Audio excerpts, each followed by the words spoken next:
Social media is no longer new, there's no doubt about that, and everybody wants to get on board. But is it that easy? Our clients are telling us that they're not quite sure where it fits into the communication strategy, and they don't know how to resource it, and they're not sure how to sell it to their senior executives. A big problem. So Media Manoeuvres has got together with Think Tank Media. Think Tank Media is a full-service social media communications agency, and we put together a partnership and a course that helps people to really work out and put together a plan for social media in the communication strategy. So what better to do than to bring the director of Think Tank Media along today and have a chat to her about her favourite subject, social media in communications. Sam, how do you think that traditional communications and PR and social media actually fit together in today's or the modern communication strategies? I think they integrated very nicely. That's a brilliant question, Sam. With all the communication channels we have at the moment, social is probably one of the most powerful arms to any communication strategy. Why? Because you can get in touch with a whole heap of people very, very quickly, and you can get your message out there in a very quick and effective manner if you've got the right tactics behind that. So do you think that integration is that key word, that it's not one or the other, but they actually fit together and can help each other? Yep. With any company utilising social media, what we usually advise is to integrate it into anything they're already using already. So let's just say you've got a radio ad out at the moment, make the call to action Facebook. You've got a TV ad out at the moment, the call to action is Facebook again. People are on their laptops, people are on their iPads and their iPhones. Give them something to do in the break when they're watching your ad.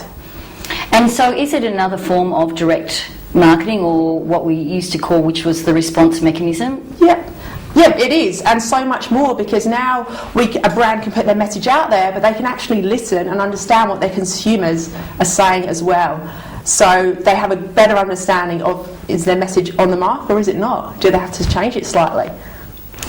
And one of the things we hear all the time and we see with our clients is they want to get involved, but they're not really sure how to incorporate new media. That's one. But more importantly, they're finding it very difficult to explain how it works and what the benefits are to senior management to get the funding and the resources to actually do it. Yep. What are your tips for putting a business case to senior management to even put a toe in the water and get some return on it? Yep. Well, firstly, the organisation needs to know for what purpose they're using social media, and you need to have a purpose. Is it brand awareness? Is it to drive sales? Why are you using it?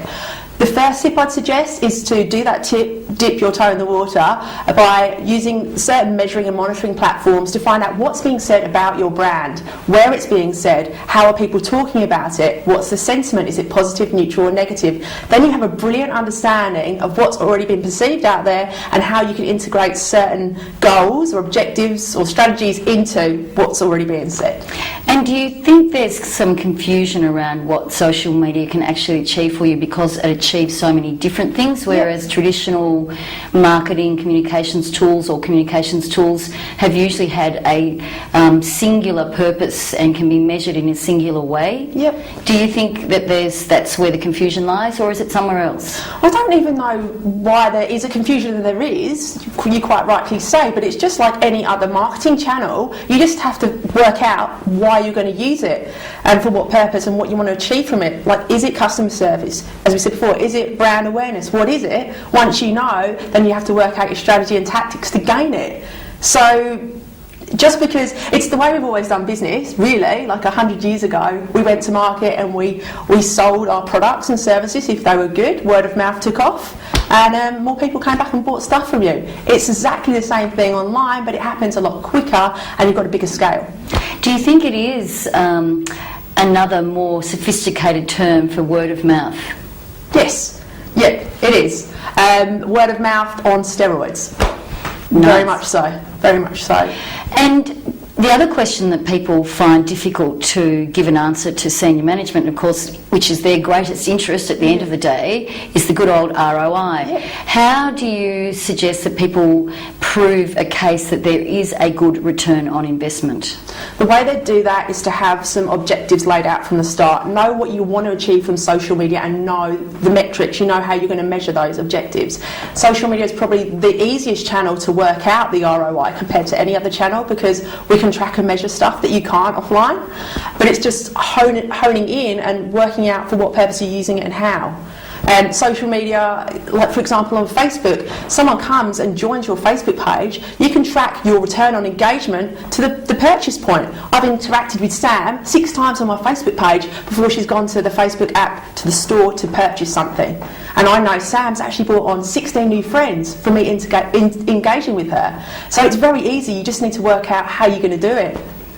Great. Well, that brings us to the other question on people's minds is about resourcing, because some people have dipped their toe in and they've convinced their executives or their management that they're going to do social media and they're going to do the blog from the CEO or the manager or the customer service person or whatever, and then they find that they need a hell of a lot more resources to man these pages or tweet or use proactively the social media tools.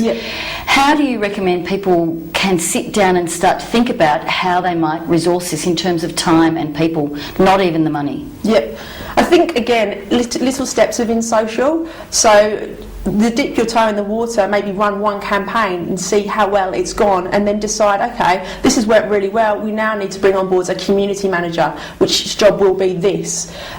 Resource wise, generally speaking, most businesses spend around 6.6 hours on social a week, but they tend to underestimate that and would spend more or less. So what you're saying there is that if it's a sizable company or whatever, that really there is going to be a point where you really need a person at least part-time to be dedicated to it, and it's not something you can just add on necessarily to the current communication staff.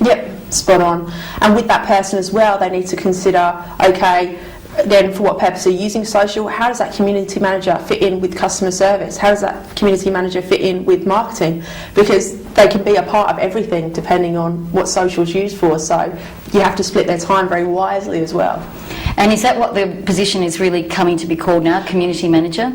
You'll notice a lot of bigger brands now. I think Tourism Victoria have just taken on an outstanding community manager, and their job is to integrate everything that's done marketing com-wise and plug social into it as well. Terrific. You've done some terrific campaigns, obviously, for lots of different clients. One of the ones that I know you did a sizable campaign for and got terrific results was Fit and Fast Gyms.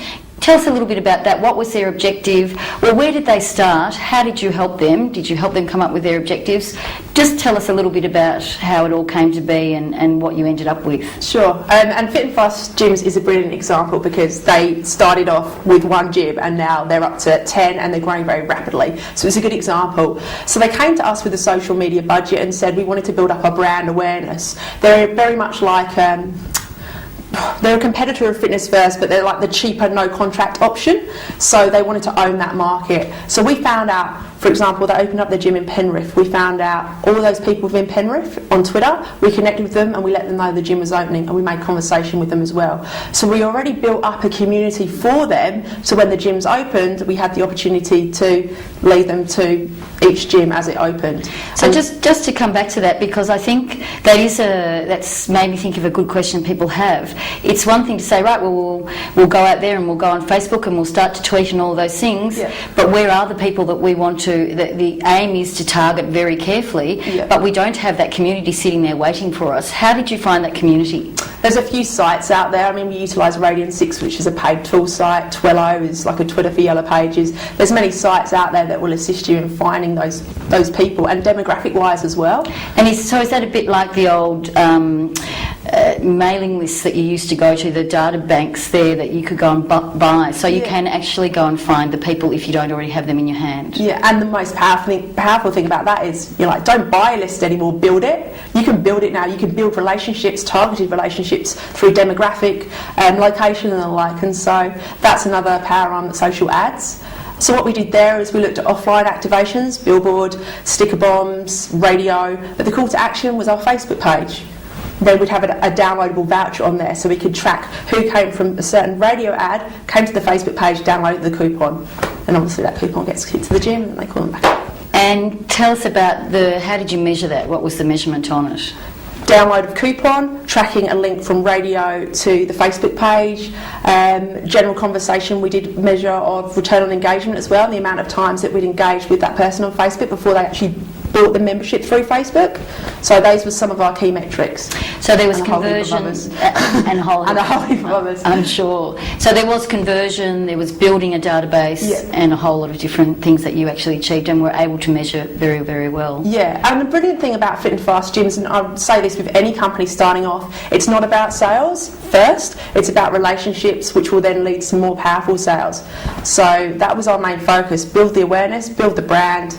Then once we've built the relationship, then we can sell. And presumably you can track all of that, because again, that management, the holding all the purse strings, says, yes, well, that's all very nice to have a whole heap of names, but Yeah. where's the money, honey? Yeah, exactly right. And I think it's different with social though. It's one of those platforms that you can track, but at the same time it's all about relationships, it's all about engagement. So in some instances it's like, well, what's the ROI of your phone? How can you justify the ROI of your phone? It's the same instance.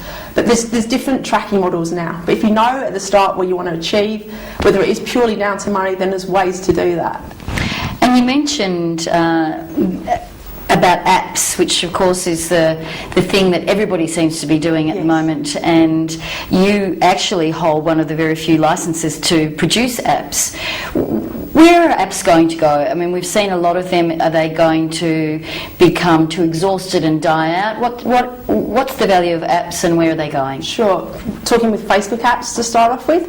Facebook apps are really important now because instead of people just coming to a page, for example, an app would be a welcome page. You have the opportunity to actually value add by saying this is the purpose of joining our page, this is what you get from it. And then also with like the downloadable coupons and the like, you can do certain things like that within an app. Facebook are really tight with their rules and regulations. So with an app, it's a third party. You can pretty much build your website within an app and plug it into Facebook.